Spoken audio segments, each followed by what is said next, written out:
June 1941 opened with a confidence so absolute that it seemed to bend the horizon itself. As Operation Barbarossa unfurled, the Wehrmacht poured across Soviet soil in 3 vast spearheads, each convinced the campaign would end before winter dared to return. Maps were marked with easy arrows, timetables drafted with quiet certainty. In those first days, the invasion felt less like a gamble and more like an inevitability written in steel. Along the roads near Orsha, that certainty took physical form. Columns of panzers rolled east in perfect mechanical rhythm, followed by trucks overloaded with men, fuel, and the unspoken belief that they were witnessing history's simplest victory. Their laughter carried between the vehicles, light and unguarded, born from weeks of rapid advances and the sense that nothing the Red Army possessed could slow them. Even the dust seemed to rise in celebration, but as dawn broke on a quiet stretch of Belarusian earth, something changed in the air. At first it was a thin, unfamiliar whistle, too faint to place, too deliberate to ignore. A few soldiers paused mid-smoke, hands frozen halfway to their mouths. Others turned toward the horizon, expecting aircraft, expecting familiarity. Instead, they found only a pale sky, empty and waiting. The whistle deepened into a scream. It grew with a speed that unsettled even the veterans, an unnatural, metallic shriek, as though the atmosphere itself had been torn open. Eyes narrowed, cigarettes dropped, someone muttered a question no one answered. Then the ground erupted. A column of earth and fire tore upward, followed by another, and then another, each detonation folding the soil back upon itself. Trucks shuddered from the concussion. Men were thrown to their knees. What had begun as a strange sound became a revelation of force, delivered by a weapon the Germans had not expected and had certainly not respected. When the echoes faded, the laughter was gone. In its place stood a new awareness that the Soviet Union, ridiculed for its machinery and dismissed for its discipline, had unveiled something capable of rewriting the assumptions of the campaign. And farther east, in workshops the Germans had never heard of, more of these weapons were already being prepared for the next assault. The first days of Barbarossa unfolded with a violence the Red Army could neither absorb nor fully comprehend. Entire formations dissolved under the pace of the German advance, and commanders found themselves issuing orders that spoke more of survival than strategy. Roads leading east filled with columns of exhausted soldiers, their retreat less a choice than an instinctive response to an enemy whose momentum seemed impossible to interrupt. In those early weeks, the Soviet Union appeared to stand on the edge of collapse, yet hundreds of miles behind the front, far from the sound of engines and the smell of burning fuel, another war was being fought, quietly, precisely, and with an urgency measured not in footsteps, but in calculations. In a cluster of workshops near Moscow, engineers worked through nights without end, their hands blackened by grease and propellant dust. They lacked steel of the quality Germany enjoyed, and the machinery at their disposal was often improvised. But they possessed something more valuable, the conviction that a single idea, correctly executed, could slow an invasion no army seemed able to stop. Their creation was built from materials that appeared almost insulting in their simplicity. Wooden rails replaced metal ones to save weight and manufacturing time. The rockets themselves were powered by compressed powder, a technology that demanded meticulous shaping and exacting consistency. Every fraction of a gram mattered. Every fraction of a degree had consequences. In that blend of crudeness and brilliance, a new form of artillery was born, one that relied on volume rather than precision, terror rather than accuracy. Its code name was concise, bureaucratic, and easily overlooked: BM-13. But to the small circle of men watching rockets streak from their test rails in blinding arcs, it felt like something closer to Providence.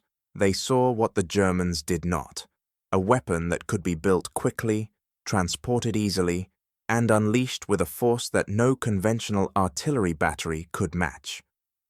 To the Soviets, still reeling from disaster, the BM-13 carried the aura of a miracle, an instrument of shock that promised to return some measure of agency to a retreating army. Stalin's order came with the clarity of necessity. The experimental launchers were to be deployed to the Western Front immediately. There was no time for refinement, no space for hesitation. The weapon would reveal itself in battle before it earned a name, and its voice would echo across fields where the Red Army had known only silence. And as the first launchers rolled toward the front, German commanders still believed their advance would remain unchallenged by anything new. They had not yet heard the sound that would change that belief forever. Before dawn settled into its full shape on 14th of July 1941, a small Soviet battery moved into position behind the lines near Orsha. The men worked in near silence, guiding their unfamiliar launchers into place with the care normally reserved for fragile instruments. These machines, still lacking any reputation, were arranged in a shallow arc facing the German-held railway line, a thin thread of steel the Wehrmacht relied upon to feed its advance.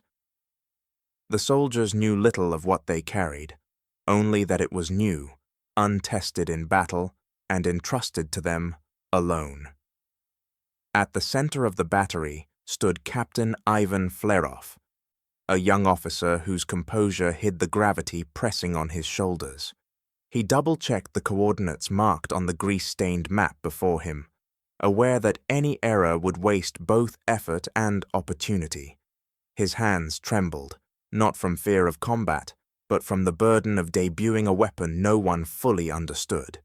Around him, the crews waited for a single word. It came quietly, almost as an exhale. Fire! 48 rockets leapt from their rails in the same heartbeat.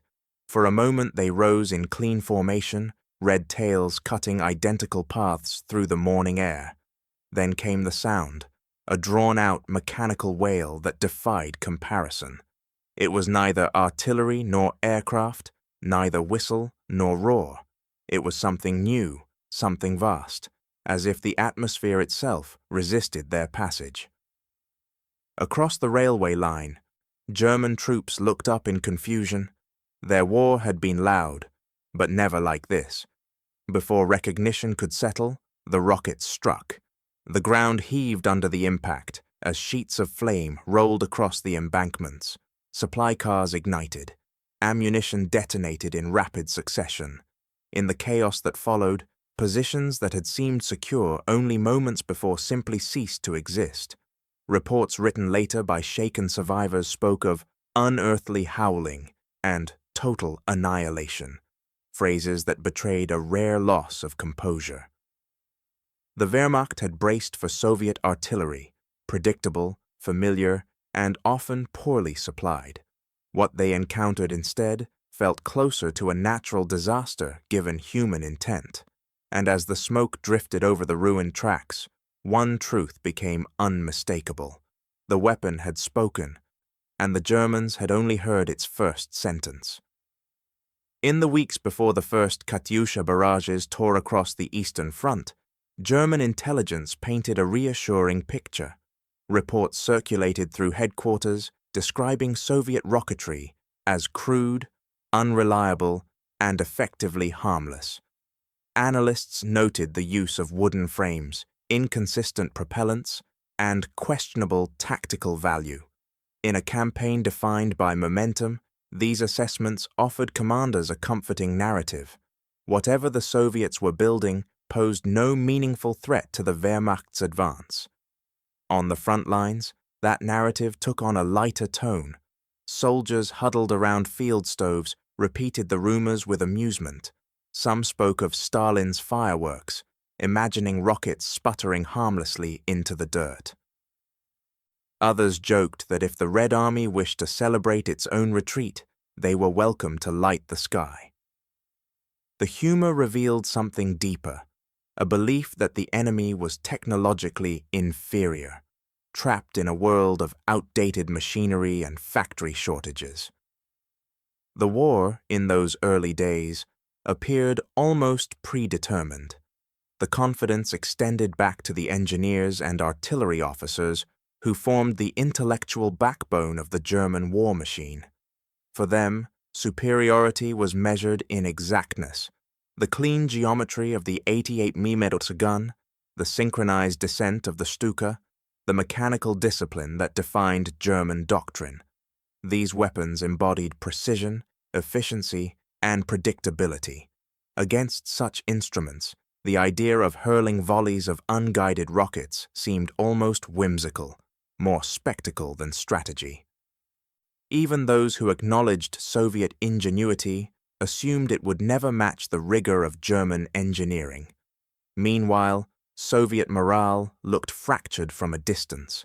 Entire armies were falling back, tens of thousands captured, cities abandoned with barely a fight. Observers within the Reich interpreted these events as proof of deeper weakness, industrial, cultural, and military. They believed the Soviet Union lacked not only the will to fight, but the capacity to innovate under pressure. As German columns pushed eastward with relentless confidence, few paused to consider what desperation, discipline, and fear could forge in the shadow of catastrophe. Yet beneath the laughter and dismissive reports, a different reality was taking shape. The Soviet Union, wounded but not defeated, had turned to unorthodox solutions out of necessity. Its engineers were not competing with the 88mm gun. They were creating an entirely new category of weapon, one that compensated for inaccuracy with overwhelming volume and for crudeness with mobility. The Germans judged the rockets by the standards of their own doctrine, never imagining that a weapon could reshape a battlefield through terror as much as destruction. The irony, heavy and silent, brewed beneath every joke traded around a mess table and every intelligence summary stamped with confidence. The weapon being dismissed as a curiosity was already being deployed to frontline units. Its first salvos would not only destroy material, but fracture assumptions, rewriting the emotional landscape of the Wehrmacht's campaign. And within 3 months, the same men who had laughed would give those rockets a new name, a name spoken with a mixture of awe and apprehension, the organ of Stalin. As the front collapsed in the summer and autumn of 1941, the Soviet Union undertook one of the largest industrial evacuations in human history. Entire factories vanished from cities only hours ahead of advancing German units. Machine tools were unbolted from concrete floors, loaded onto flat cars, and sent east in endless convoys. Voronezh, once a quiet industrial hub, became a crossroads of flight and rebuilding, a place where engineers worked beside soldiers, lifting equipment under the glow of lanterns, because daylight invited enemy aircraft. Factories did not merely relocate, they migrated, piece by piece, through a nation fighting to stay alive. In these improvised spaces, half-assembled workshops, drafty barns, and sheds insulated with nothing but tar paper, work fell to those who remained. Women, teenagers, and men too old for the front stepped into roles they had never trained for. Their hands shaped rails, mixed propellant, and assembled launch frames while breath fogged the air. The blackout curtains allowed no light to escape, and the bitter cold seeped through every seam. Yet the rhythm of production continued, kept alive by the quiet understanding that each finished launcher might buy another day for the defenders still holding the line. The rockets themselves traveled under a cloak of misdirection, packed into wooden crates stenciled with the innocuous label tractors, They moved along railways shielded from prying eyes. To the untrained observer, these shipments appeared no different from agricultural equipment being rescued from the war's path. But inside each crate lay the components of a weapon that required no advanced metallurgy, only reliable chemistry and unwavering discipline. Its simplicity was not a shortcoming, it was the essence of its strength. Where German artillery demanded precision machining, the Soviet rockets demanded only consistency, and that could be achieved even in workshops built overnight. Stalin's directive arrived with categorical force. Mass production was no longer a goal, but an obligation. 10,000 rockets a month, an order that seemed impossible when many factories still lacked walls. Yet the demand created its own momentum. As workers learned the processes, as engineers refined mixtures and rail lengths, output rose. The weapon born in secrecy and desperation began to take on the contours of an industrial miracle. Its roar on the battlefield was matched only by the hum of factories straining to meet the quotas pinned above their doors. In time, the BM-13 ceased to be just a tool of war. It became a symbol, proof that the Soviet Union could suffer catastrophic losses and still generate something capable of shaping the conflict. Each launcher represented not only firepower, but adaptability, resolve, and the willingness to rebuild while retreating. The sound of machinery, once muted by fear of air raids, grew louder than the panic on the front lines. It was the noise of a nation refusing to yield, and as the assembly lines steadied, the weapon they produced was preparing to speak again, this time in numbers the Germans had never imagined possible. The first reports arrived with the tone of confusion, not fear. German field officers described an unfamiliar weapon. Enemy uses rocket salvos of great destructive power, a phrasing that revealed both the shock of the experience and the struggle to categorize it. These were not shells. They did not whistle like conventional artillery. Instead, they came in swarms, detonating across wide arcs with a violence that seemed less targeted than unleashed. The officers knew what they had witnessed, but not what to call it. Requests for analysis went out immediately, but the battlefield offered little clarity. The Katyusha crews struck quickly, fired their full complement of rockets, and vanished before German spotters could triangulate their position. Wreckage was plentiful. Intact equipment was not. Intelligence teams scoured the ruins for components, but found only fragments, charred rails, warped casings, and propellant residue scattered across the soil. Without a captured launcher to study, analysts were left to assemble a picture from shards. Some insisted the weapon's accuracy was too poor to be a serious threat. Others blamed the destruction on hidden ammunition dumps or sabotage carried out by retreating Soviet forces. Inside Hitler's headquarters, such reports were treated as minor disruptions, not strategic alarms. The leadership remained fixated on the tempo of blitzkrieg, convinced that rapid penetration and encirclement would end the campaign long before new Soviet technologies matured. The possibility that the Red Army had begun fielding an unfamiliar artillery system was noted, filed, and effectively dismissed. Countermeasures were discussed only in passing, overshadowed by larger concerns about fuel shipments, armored spearheads, and the drive toward Moscow. But out in the field, the shape of the war was changing. German artillery units, once confident in their camouflage and mobility, began digging deeper positions. Gun crews erected improvised barriers on the edges of their camps and extended their trenches in the hope of finding shelter from saturation blasts.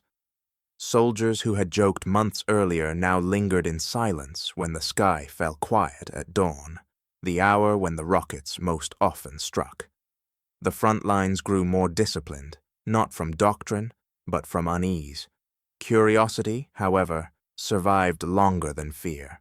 Officers debated the physics of the rockets, speculated about Soviet production capacity, and questioned how such an ungainly system could deliver destruction so quickly. But that curiosity ended abruptly the next time the weapon appeared. When the second major barrage landed, it did not hit supply lines or rail cars. It struck closer, into assembly areas and forward positions, where troops had gathered for brief moments of rest. The scream of the rockets seemed lower, more deliberate. The detonations rolled through the lines like a collapsing wall. What followed was not panic, but a sobering recalibration.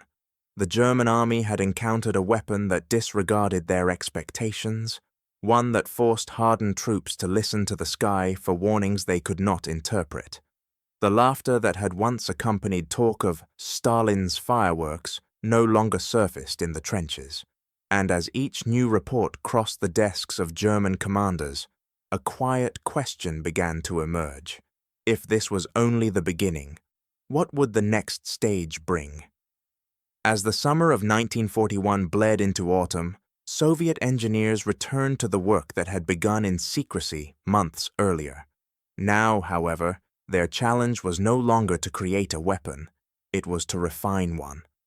The first battlefield successes had proven the concept, but the demands of war required precision where improvisation had once been enough. In laboratories outside Moscow, teams of chemists, mathematicians, and metallurgists worked through nights punctuated only by the dull thud of distant artillery. Their goal was simple in wording and monumental in execution: make the rockets fly straighter, strike harder, and land where they were intended, not where chance carried them. Gyroscopic stabilization was introduced, small metal discs spinning at high speed within the rocket's body, forcing the projectile to maintain a steadier course. The powder composition was adjusted grain by grain until burn rates became predictable rather than temperamental. Accuracy tightened. Reliability grew, but refinement meant little without mobility, and it was here that Soviet ingenuity revealed its most decisive stroke. The launch rails, once mounted on static platforms, were fitted onto the chassis of the ZIS-6 truck, a sturdy three-axle workhorse that could traverse mud, snow, and broken ground with equal indifference. The transformation was profound. What had been a new form of artillery became a weapon of disappearance. The truck could drive into position, unleash a full salvo, and be halfway down the next road before German counterfire even began. The mobility multiplied the psychological impact. The rockets did not merely arrive with terror, they vanished into it. Technical specifications, usually the domain of manuals and engineers, took on strategic meaning. With a firing range extending up to 8.5 kilometers, a single battery could strike from beyond the reach of most rapid German retaliation. Reloading required only 10 minutes, time enough for crews to install fresh rails of rockets while the driver planned the next escape route. The numbers painted a simple picture: speed over precision, volume over singular impact, unpredictability over rigid doctrine. The Soviet High Command, watching the front lines convulse under German pressure, saw in these characteristics a new kind of promise, an artillery system suited not for set-piece battles, but for the fluid, desperate fighting of the Eastern Front. The scale of destruction it delivered became clear when officers calculated the impact of a full salvo. A single battery, 4 trucks, could drench an entire square kilometer in explosive force. The rockets were not designed to pick apart bunkers or target individual vehicles. They were meant to rupture space itself. Trenches evaporated. Supply points were churned into ash. Any unit caught within the blast radius ceased to operate as a coherent force. Even near misses induced concussive shock that left men dazed, deafened, or unwilling to stand again. The battlefield no longer felt like a geography of positions. It felt like a landscape that could be rewritten in seconds. To master such a weapon required discipline rather than bravado. Soviet crews trained in near-total silence, communicating with hand signals, memorized timings, and the rhythm of practiced motion. Each man knew precisely where to stand, what to fasten, when to step clear of the rails.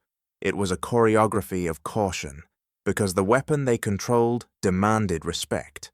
The crews rarely spoke of heroism, they spoke of procedure, and when their last rocket streaked skyward, they climbed back into the truck without hesitation. No battery lingered in one place, not even for a moment. To fire was to disappear. The sound that followed their work became its own kind of power. The wail of the rockets, rising from a sharp whistle into a drawn, agonizing scream, was not merely acoustic. It carried intention. Across the front, German soldiers described it as a noise that seemed to precede the destruction by a lifetime. A warning so distinct that hearing it once was enough to provoke dread thereafter. For the Soviets, the sound was different, a harsh music that signaled both risk and achievement, a reminder that they had sent something into the sky that no enemy could ignore. To the men who fired the Katyusha, the experience was difficult to articulate. Some described it as commanding a machine. Others said it felt like unleashing a force of nature. But most agreed on a single impression.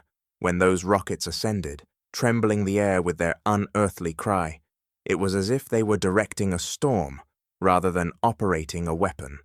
A storm shaped by chemistry and steel, but a storm nonetheless.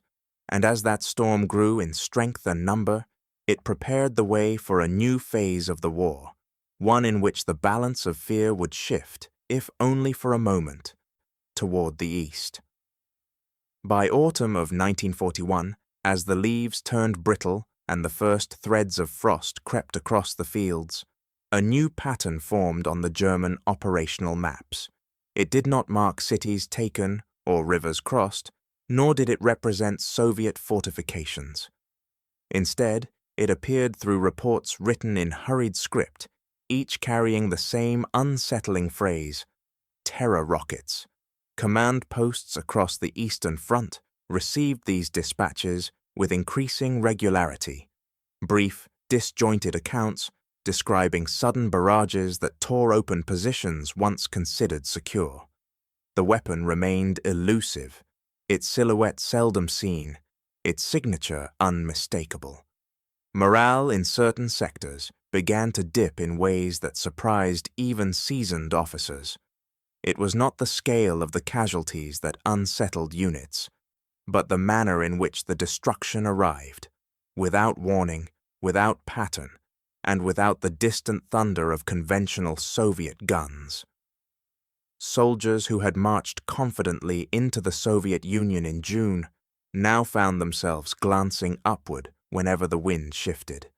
The fear was quiet, unspoken, but it lived in the way men tightened their grips on rifle straps and paused before stepping into open ground. Commanders noted the change in tone during daily briefings, reports delivered with an undercurrent of apprehension instead of the clipped certainty of weeks earlier. Descriptions of the noise reached headquarters long before physical evidence did.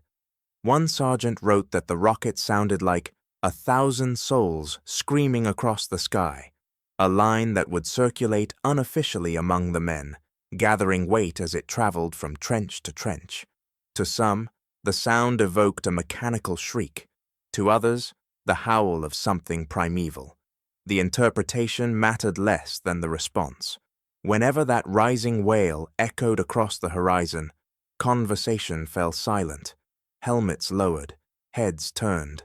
In those seconds before impact, men felt the burden of helpless anticipation, knowing that no amount of training or discipline could shield them from what was coming. On the edges of occupied towns, the reaction took a different shape.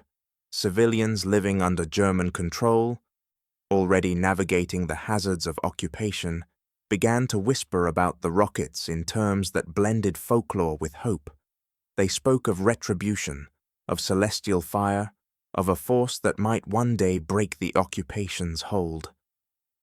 These stories were fragile, carried quietly from doorway to doorway, yet their spread reflected the broader emotional truth.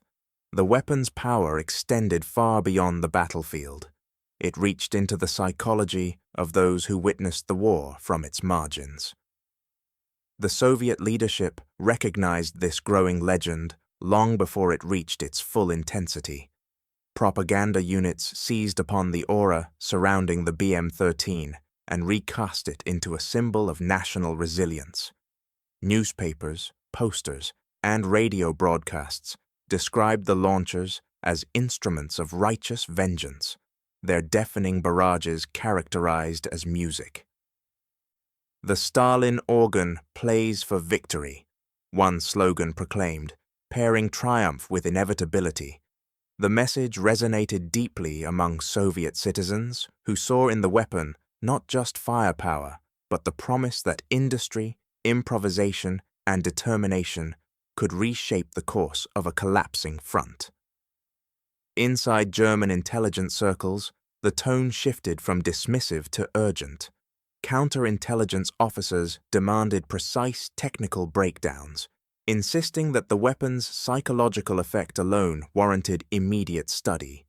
Analysts compared field fragments, timed intervals between reported launches, and attempted to triangulate trajectories despite the launcher's mobility.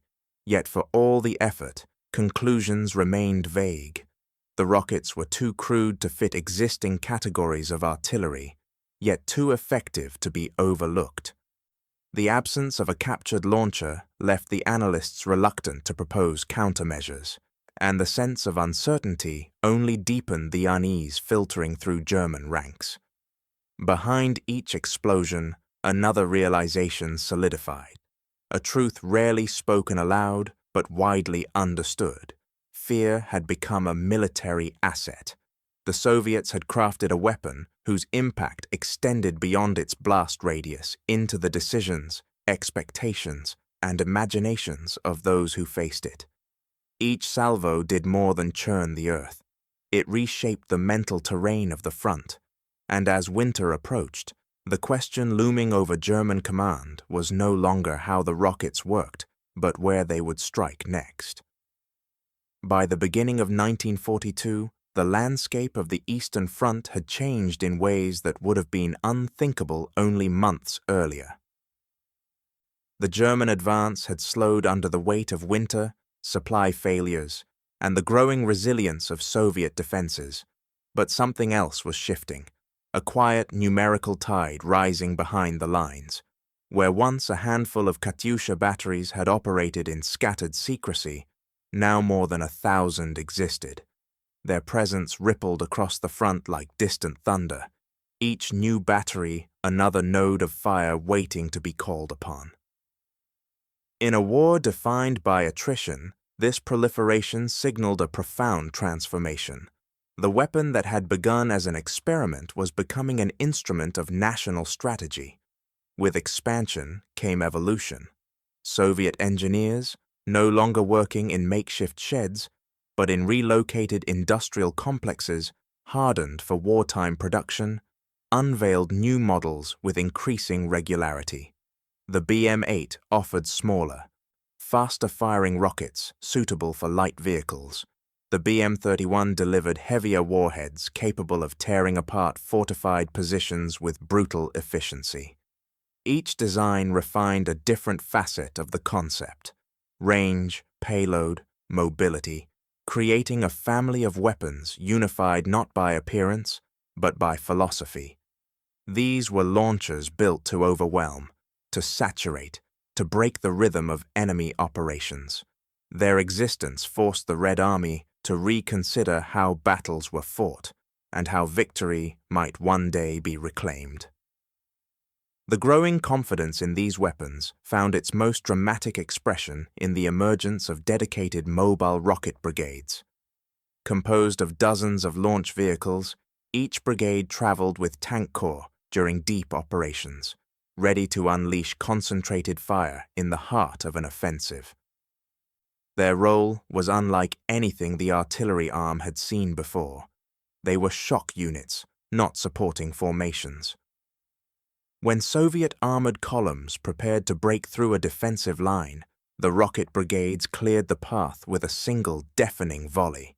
Where tanks needed minutes to force openings, the rockets required seconds. In these bursts of destruction, the Red Army glimpsed the possibility of maneuver regained, an echo of mobility lost in the disasters of 1941. Even the Kremlin took notice. In the spring of 1942, Stalin requested a demonstration at the range just outside Moscow, a site normally reserved for weapons testing. The event was meticulously prepared. Launchers were positioned in a broad semicircle.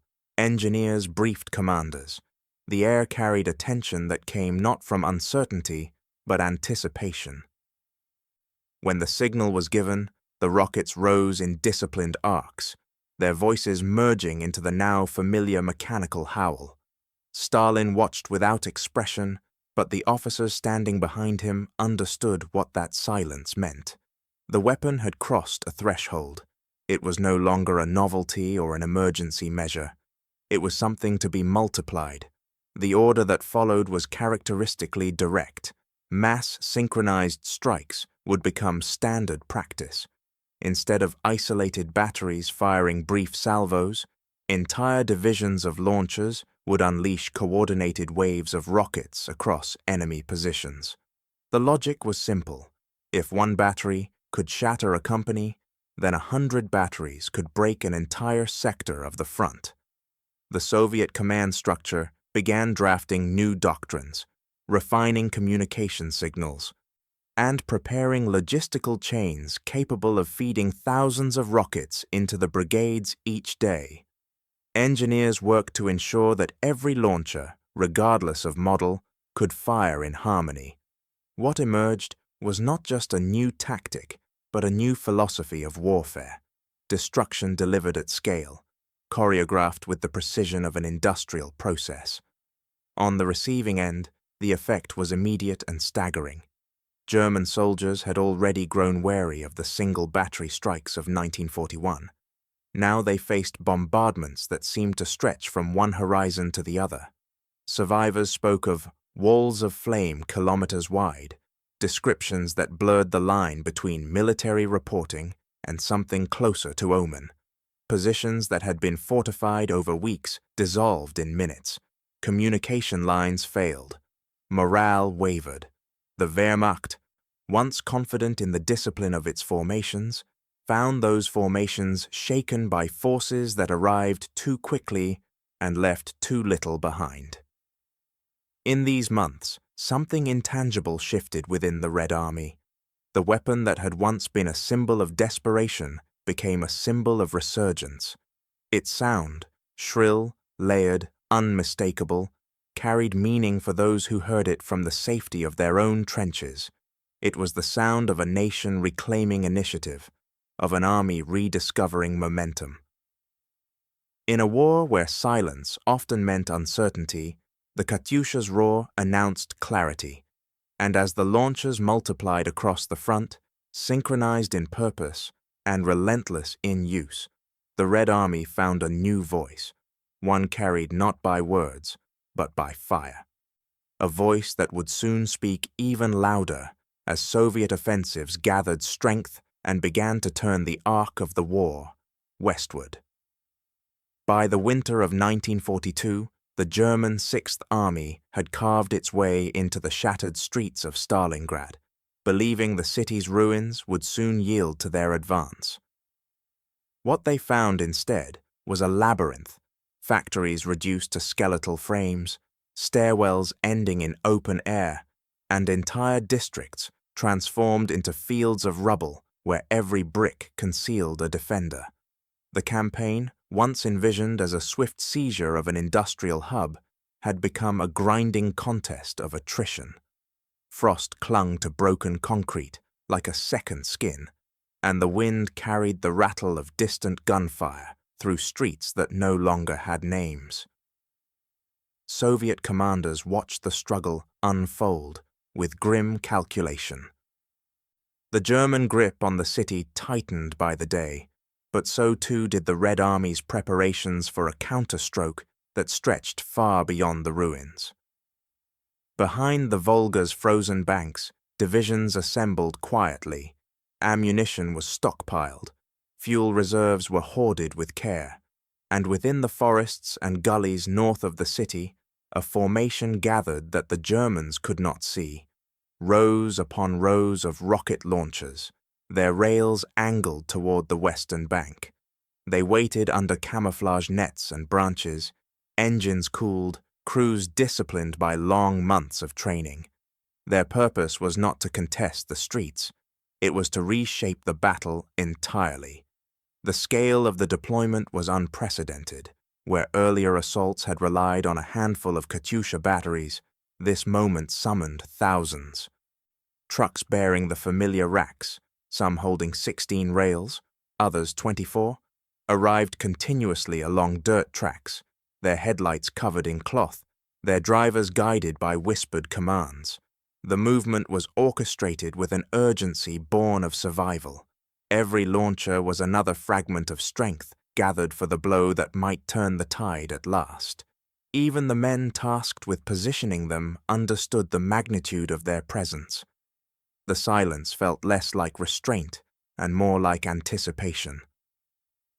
Before dawn, the city lay beneath a thin layer of hoarfrost. German sentries stamped their feet, breath drifting in pale plumes into the winter air. In the ruins of the Red October factory and the tractor plant, exhausted infantry tried to warm themselves with small fires that barely touched the cold. They believed they were adapting to the harshest conditions the war could offer, but the sky above them held a different truth, one they had not yet learned to fear. The first rockets rose just as the horizon began to lighten. Their engines ignited with abrupt ferocity, tearing through the morning stillness. What followed was not a volley, but an eruption. Hundreds, then thousands of rockets arching upward in unison, their exhaust plumes tracing red lines across the half-formed dawn. The sound arrived half a heartbeat later, a layered, piercing howl that grew in pitch, multiplying upon itself until it became a single overwhelming force. It was not the familiar thunder of artillery. It was something vaster, deeper, a voice that seemed to widen the sky. Within minutes, Stalingrad's western bank was engulfed. The German line, already stretched thin across broken terrain, dissolved into pockets of isolated resistance. Buildings that had survived months of shelling collapsed under the saturation fire. Streets filled with churned earth and shattered masonry. Command posts vanished beneath walls of flame that advanced like tides. For soldiers caught within the blast radius, the experience defied language. Survivors later wrote that the air itself turned to metal, a description that captured both the density of shrapnel and the sense that the atmosphere had turned hostile, alive with lethal fragments. Communication collapsed. Radios fell silent under the concussive force. Officers trying to rally their units found only confusion. Men disoriented by the sound, blinded by dust, separated from their formations. The Sixth Army had prepared for street combat, for snipers in shattered buildings, for ambushes at close range. It had not prepared for the sky to ignite. What began as a counter-offensive unfolded as an orchestration of shock, each wave of rockets clearing paths for the infantry and armor that soon followed. In the hours that followed, German commanders confronted a devastating reality. The weapon they had once dismissed as crude now dictated the pace of battle. The roar of the Katyusha, echoing across the frozen Volga, marked moments of collapse in their defensive lines. The firestorm did not win the Battle of Stalingrad by itself, but it carved the openings through which the Soviet encirclement would later tighten. In those hours, the psychological dimension of the weapon became as decisive as its physical destruction. It stripped away the illusion of German invincibility, replacing it with something far heavier. By the time the last salvo faded into the white silence of the steppe, the transformation was complete. The rockets that had once provoked laughter were now symbols of dread. Their howling ascent had become the sound that accompanied the turning of the war, an unmistakable declaration that the momentum at Stalingrad no longer belonged to the Reich. And in the weeks that followed, as the encirclement closed and the Sixth Army found itself trapped, the memory of that burning sky lingered, foreshadowing battles in which the Katyusha would speak again, louder still. By July of 1943, the war on the Eastern Front had reached a strange equilibrium, neither side advancing, neither side willing to concede the stalemate. For Hitler, the solution would be Operation Citadel, a massive offensive aimed at crushing the great Soviet salient around Kursk. It would be the largest armored assault the world had ever witnessed, thousands of tanks poised on fields, flattened by summer heat, engines rumbling with the expectation of a decisive victory. The German High Command believed that concentration of armor, discipline, and technical superiority would restore the momentum lost at Stalingrad. The battlefield, they assumed, would submit to steel. But the Red Army had spent months preparing. Soviet engineers transformed the Kursk salient into one of the most fortified regions in military history. Defense belts layered with trenches, anti-tank ditches, minefields, and artillery nests. Among these preparations, largely unseen by German reconnaissance, lay a new formation, belts of rocket artillery positioned to strike not at infantry lines or supply points, but directly at the advancing panzer divisions. Hundreds of Katyusha and heavier BM-31 launchers were stationed behind masking ridges, camouflaged by netting and foliage so carefully woven that the rows of trucks appeared, even from the air, as nothing more than variations in the earth. When the panzers finally rolled forward on 5 July, their advance was methodical. Tigers, Panthers, and assault guns moved in staggered formation, their engines drumming through the dust. The air shimmered with heat, and the fields ahead of them seemed undisturbed, quiet, compliant, waiting. But the illusion lasted only moments. At a signal relayed in silence along miles of switchboard wire, the rocket belts ignited. The horizon, steady and pale, erupted in a synchronized barrage so vast that for a heartbeat the rising smoke formed a single dark wall. The rockets launched in waves, rows of fire arcing into the sky, their trailing exhaust blurring the boundary between earth and air. For tank crews sealed inside metal hulls, the sound became a physical force. The howling, already infamous from earlier battles, reached a new intensity when reflected across the open plains of Kursk. It escalated from a distant cry to a consuming roar, vibrating through steel plates and reverberating in the cavities of the crews' helmets.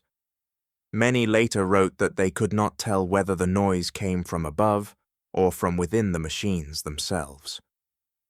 As the salvos reached their targets, the fields dissolved into chaos. Rockets slammed into the soil with concussive fury, throwing up columns of dust so dense that visibility dropped to meters. Command posts were blinded. Radio operators hammered controls as static overwhelmed every frequency. The electromagnetic interference of hundreds of simultaneous detonations, turning communication into fractured bursts of sound. Officers accustomed to coordinating armored thrusts found themselves navigating silence. Orders dissolved before they could be delivered. The carefully arranged German assault lost cohesion not through casualties alone, but through the erasure of awareness.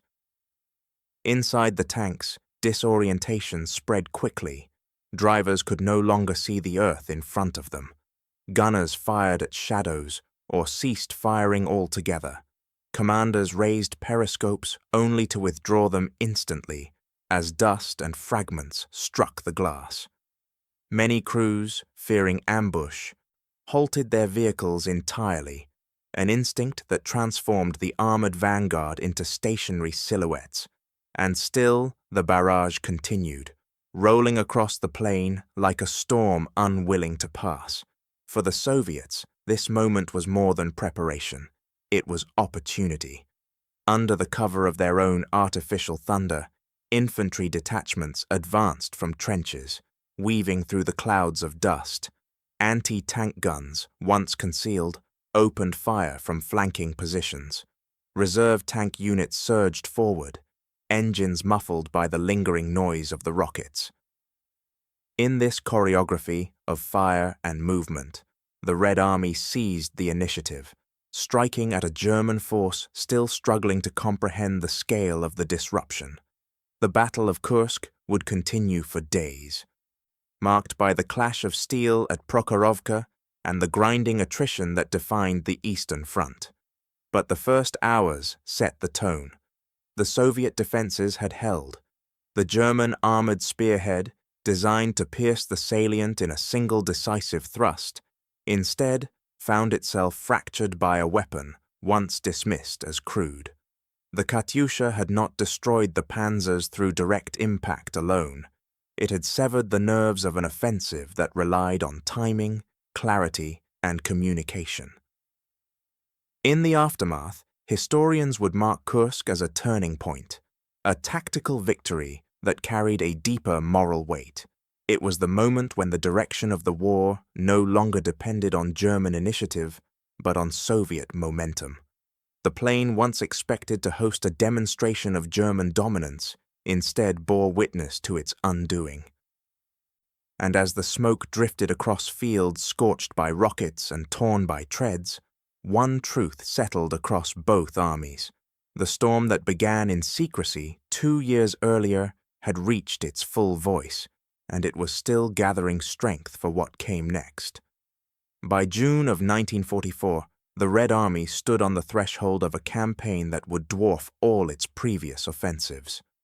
Operation Bagration, named with quiet deliberation after an old Georgian prince and Russian general, was designed not simply to push the Germans back, but to erase Army Group Center from the map.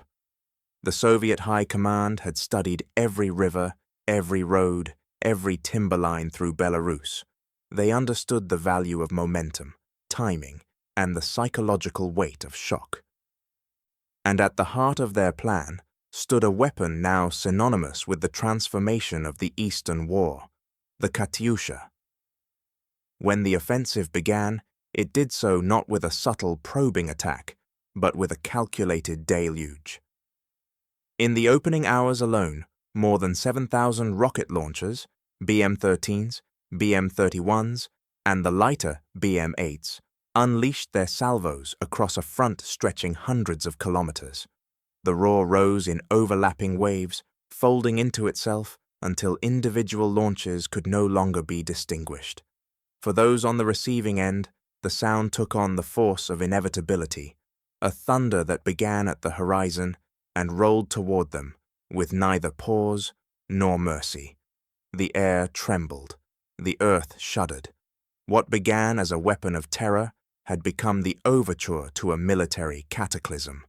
The German positions, already strained by manpower shortages and logistical collapse, disintegrated under the onslaught. Entire divisions disappeared not through annihilation alone, but through the paralysis induced by the opening barrage. Trenches filled with dust so thick that soldiers lost all sense of direction. Minefields were churned into chaos. Artillery emplacements, long the backbone of German defense, were buried under layers of earth and metal. In many sectors, resistance never fully formed. Officers trying to rally their men found themselves speaking into silence, their words drowned by the concussion still rippling across the fields. Command networks, so vital to any hope of organized defense, collapsed almost immediately. Telephone lines snapped under falling debris.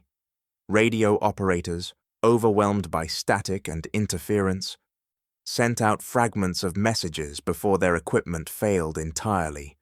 Headquarters meant to orchestrate withdrawals or counterattacks discovered that they no longer possessed an army to command. The destruction was not methodical, it was total. Retreat, once a controlled maneuver, devolved into rout as soldiers abandoned positions that had ceased to exist in recognizable form. Across the breadth of Belarus, the sound of the Katyusha became a signal not merely of battle, but of the collapse of an empire's illusions. Villages miles behind the front heard the distant rumble long before the shock waves reached them. The noise, familiar yet magnified, seemed to roll along the contours of the land, announcing the advance with a certainty that no communique could match. In the German diaries recovered after the offensive, one line appeared again and again in varying phrasing. "It is as if the sky itself has turned against us." The sentiment captured the helplessness of soldiers who had once believed in the superiority of their equipment, now confronted by a weapon that attacked not through precision, but through scale. For the Red Army, the firestorm did more than open the battle. It shaped its momentum. Infantry surged forward under the lingering smoke, their advance shielded by the confusion that followed the rocket barrage. Tank armies flowed through shattered sectors, with a fluidity reminiscent of the early German offensives, but now reversed in allegiance and purpose. Bridges that had once carried German units into the Soviet Union now witnessed their retreat. Roads that had served as arteries of invasion became escape routes clogged with broken vehicles and scattered equipment. Bagration was not merely a tactical breakthrough, it was a dismantling of an entire military structure. As the days passed, the magnitude of the offensive became undeniable. Army Group Center, once the pride of the Wehrmacht on the Eastern Front, was effectively destroyed, its divisions reduced to remnants, its command shattered, its strategic purpose extinguished. In its place stood the advancing columns of the Red Army, accompanied at intervals by the unmistakable cry of the Katyusha, a sound that had traveled far from its humble beginnings in 1941. And as Soviet soldiers marched westward through the wreckage of positions once thought unassailable, they carried with them the memory of how the war had begun, of jokes traded by an overconfident invader, of rockets dismissed as curiosities. The laughter of 1941 had long since vanished, replaced by the echo of rockets streaking across a continent that no longer belonged to the Reich. Ahead, more battles awaited, but the momentum that had shifted with a whistle and a scream was now irreversible. By May of 1945, Berlin no longer resembled a capital. The wide boulevards were buried beneath shattered brick, the government buildings reduced to jagged silhouettes against a smoke-stained sky. In the final days, the city had endured every weapon the war could conjure. Yet among the columns of Soviet armor entering the ruins, one machine drew the most lingering stares. Katyusha trucks rolled slowly down the broken streets, their rails angled upward like the ribs of some metallic relic. They arrived not as engines of destruction, but as symbols, mute reminders of the storms they had once commanded. Soldiers who had feared their sound now watched them pass in a silence broken only by the clatter of tracks and the distant settling of debris. For the crews themselves, the moment felt unreal. The launchers that had once defined their identity stood idle, their steel frames coated with dust rather than smoke. These men, many of whom had followed the front from the Volga to the Oder, had lived for years in the rhythm of firing, relocating, and firing again. Now they stood beside their trucks in the quiet streets of Berlin, unsure how to inhabit a world in which their weapons no longer needed to speak. The absence of sound, once a tactical precaution, had become a condition of peace. Across the span of the war, their numbers were staggering. More than 12 million rockets had been fired by Soviet rocket artillery, each one a fragment of the immense industrial effort that had grown from desperation into dominance. The barrages that opened Stalingrad, Kursk, and Bagration were only the most visible moments in a continuum of fire that stretched across nearly every major Soviet offensive. The Katyusha had not replaced conventional artillery, but it had reshaped expectations of pace, of shock, of what massed firepower could achieve on the modern battlefield. Its legacy was measured not only in destroyed positions, but in the altered behavior of armies that braced against its arrival. In the minds of German soldiers, the weapon had taken on a symbolism that reached beyond its physical design. It embodied unpredictability, an attack that came too fast to counter, too loud to ignore, and too overwhelming to endure without a fracture of confidence. Accounts from every front spoke of sleepless nights, of men scanning the horizon for the faintest sign of ignition. To them, the Katyusha represented chaos, the collapse of frontline certainty, the intrusion of fire into moments meant for rest, the realization that the battlefield itself could be rewritten in seconds. For the Soviets, the interpretation was different. The launchers came to represent endurance, a machine born in the darkest months of 1941 and carried forward by a nation that refused to concede defeat. Each volley was an affirmation that the Red Army still possessed agency, even in moments when retreat seemed inevitable. Workers in distant factories, crews on frozen steps, and officers planning the next offensive all saw in the rockets a convergence of will and necessity. The Katyusha's scream was not a sound of terror for them. It was a declaration that the war's momentum had not been lost. Historians, arriving long after the rubble had settled and the last launchers had been retired, gave the weapon a name that echoed both its power and its strange musicality.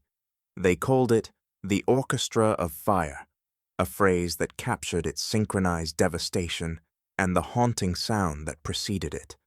The metaphor lingered, not because it romanticized the weapon, but because it acknowledged the precision and rhythm behind its seeming chaos. Every salvo had been a composition, every battery a section in a vast arrangement of steel and flame. Now, in the ruins of Berlin, that orchestra was silent. The rails no longer glowed with heat, the air no longer shook with mechanical wails. Yet the absence of sound did not erase what had come before. The echoes remained, in the memories of those who had feared the rocket's approach, and in the conviction of those who had launched them. And as the Soviet columns moved deeper into the defeated city, the quiet that followed felt less like an ending than the final note of a song that had reshaped the war and could never be unheard again.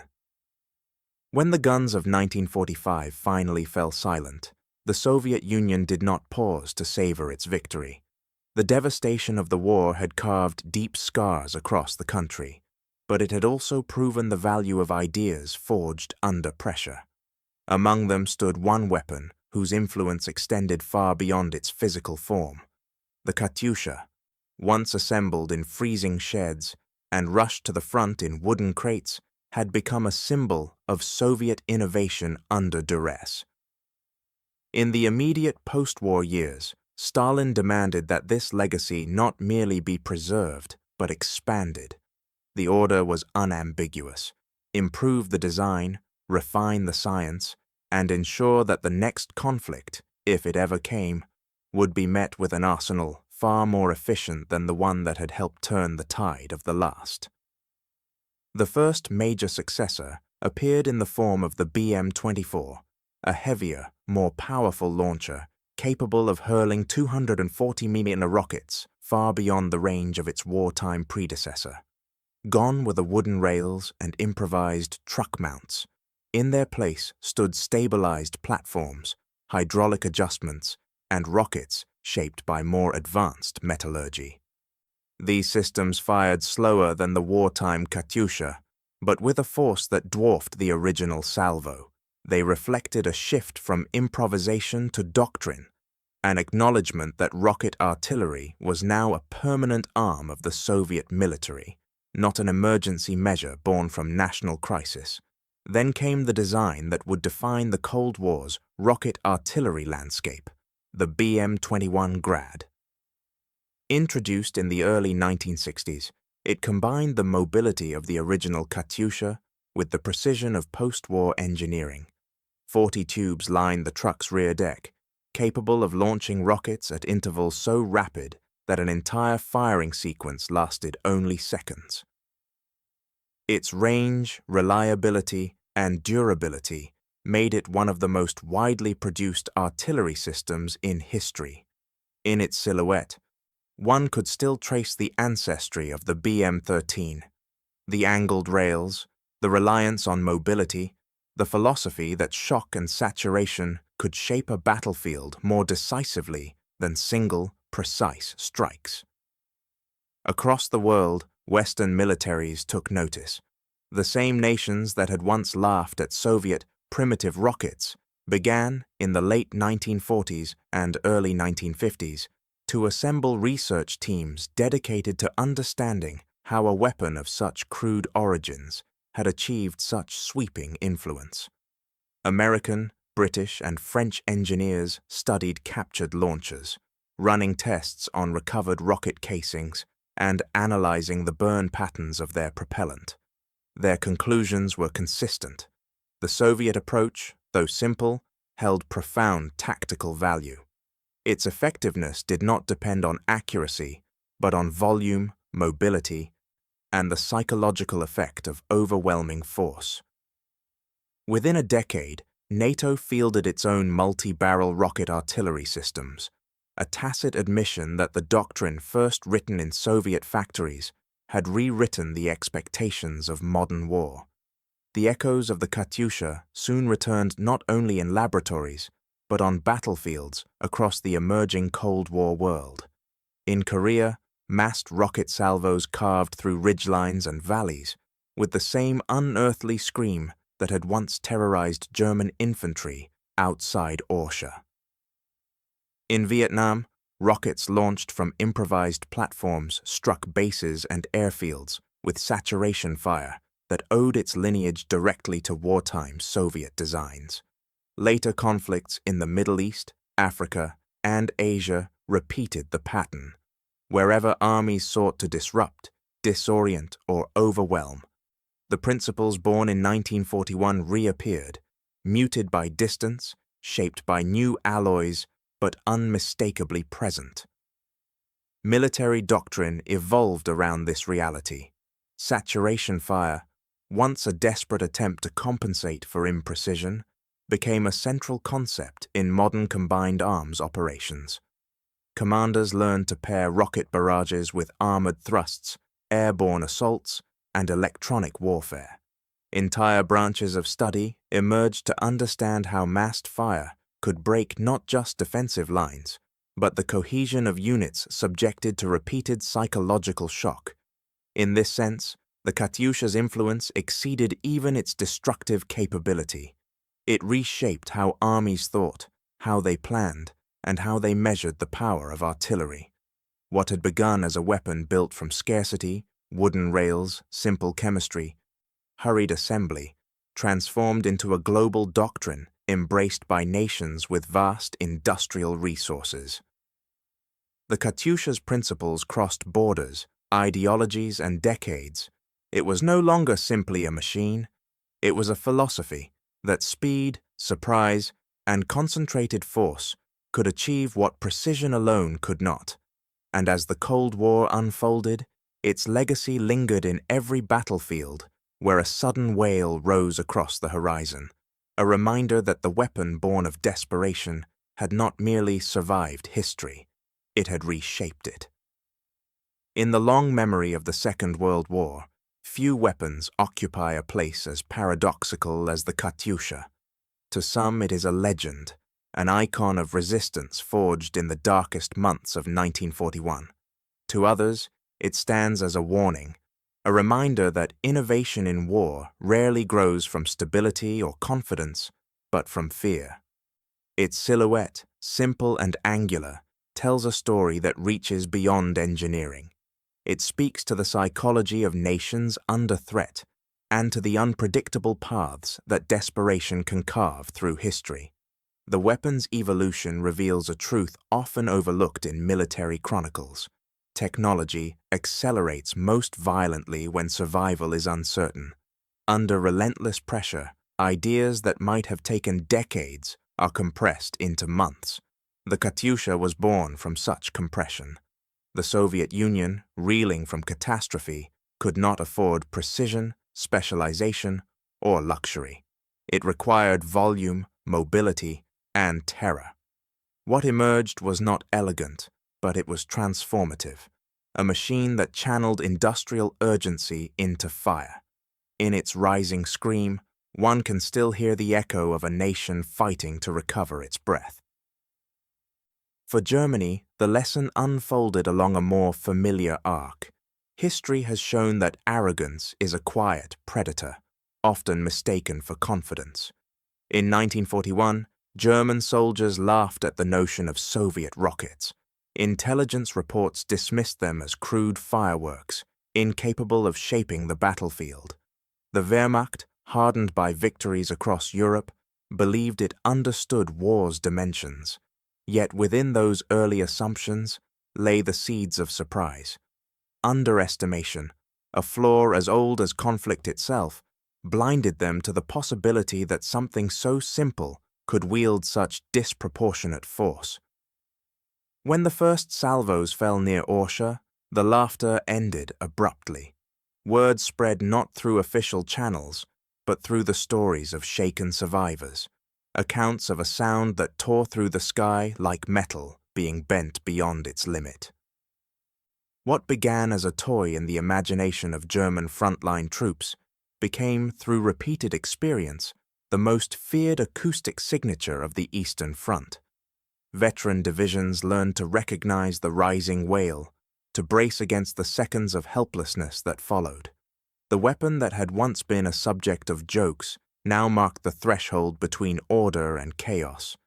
In examining its psychological power, a deeper truth emerges. Progress and terror often share the same voice in war. The Katyusha's innovation did not lie solely in its engineering, but in its effect on the human mind. It demonstrated that the line between technological advancement and emotional rupture is fragile. A machine does not need precision to impose its will. It needs presence. Noise, speed, and repetition can transform a battlefield as effectively as accuracy. In this sense, the Katyusha's legacy extends beyond its blast radius. It reshaped how armies thought about fear as an instrument, how sound itself can become a weapon. And yet, for all its destruction, the weapon's story is not simply one of devastation. It stands as evidence of adaptability, the capacity of a people, confronted with overwhelming loss, to create something that turned the tide of war. The rocket's howl, dreadful in its moment, carried with it the imprint of hands that worked through nights without heat, of crews who fired and vanished before counter-batteries awoke, of engineers who refused to surrender to the collapse unfolding around them. In its terrible music lived both suffering and resolve. The final irony of the Katyusha is perhaps its most enduring. The armies that once mocked it learned to fear it. The commanders who dismissed it rewrote their doctrines because of it. The soldiers who heard it scream never forgot it. What began as improvisation became a symbol of reversal, the inversion of assumptions, the collapse of certainty, the moral turning of a war whose early chapters had seemed settled. They laughed once, then the sky screamed above them,